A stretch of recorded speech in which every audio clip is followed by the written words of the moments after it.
morning guys, nandito tayo ngayon sa bago naming kwarto na sobrang dumi. Nandito ako para linisan ito. So, tara samahan niyo akong maglinis. Sobrang dumi. Yan pala yung cabinet guys, sobrang dugyot din. Yan. Diyan ako sa baba kasi number 8 ako. So, diyan ako. So, taran! Sobrang dumi guys. Tingnan nyo naman oh. Kinakalawang. Di man lang nalinis to. Oh. Tingnan nyo naman guys. Ito may gamot pa oh. Baka na-quarantine yung may-ari nito oh. Then dito tayo sa ano ko. Charan! Ganon din, sobrang dumi guys. Sobrang dumi. Anong gagawin dito? Grabe naman to. Dito kami nilipat. Hindi man lang sabi nilinis. Tapos tingnan nyo guys. Oh. Kaya maglilinis tayo dito.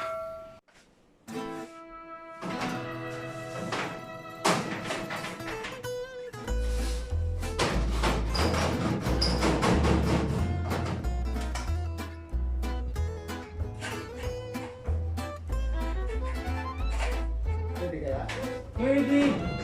Malaya ang ating damdamin. May parating. Yung nararamdaman. Ano yan? Ito, mga parating na yan eh. Oh.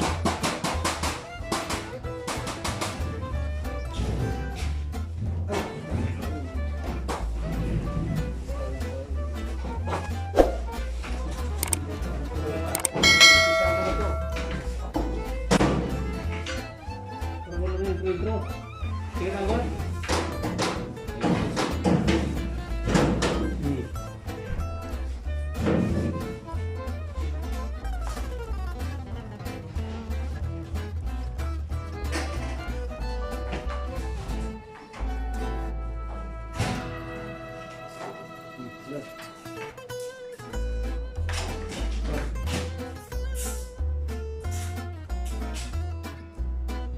Dito dapat ako, Brad.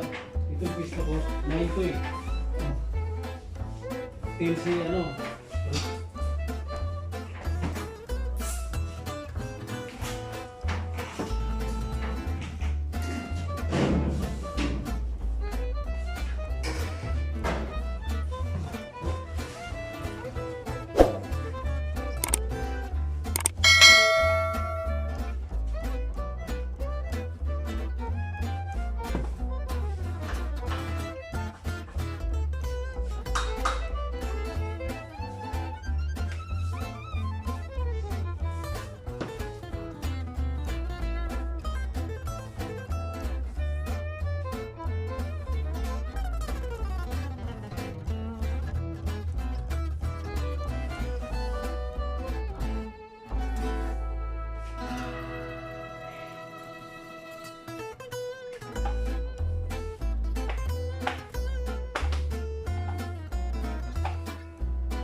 Ayun guys, tapos na tayong maglinis.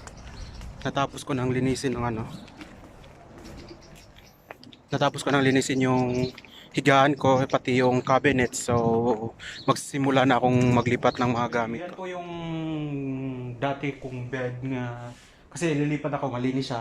Iiwan natin siyang malinis kasi pumasok kami ditong malinis. So, iiwan natin siyang malinis para ano naman, hindi masyadong ano ba, dugyot. Kasi yung linipatan namin, malinis na ngayon. Dugyot siya, tapos malinis na. So, ngayon naman, iiwan natin siyang malinis. Diba? So, tapos na akong maghakot ng mga gamit ko. Mga ano lang, mga personal na ano. Mga gamit sa pagkain ba. Yun na lang. So, see you in a minute para magligpit ng mga gamit. Then, at mag-pile para maayos na sa kabilang building. So, see you guys. 1 hour later. Ayan guys, na-set up ko na yung ano, yung higaan ko kasi nalipat na yung lahat ng gamit. Ngayon naman,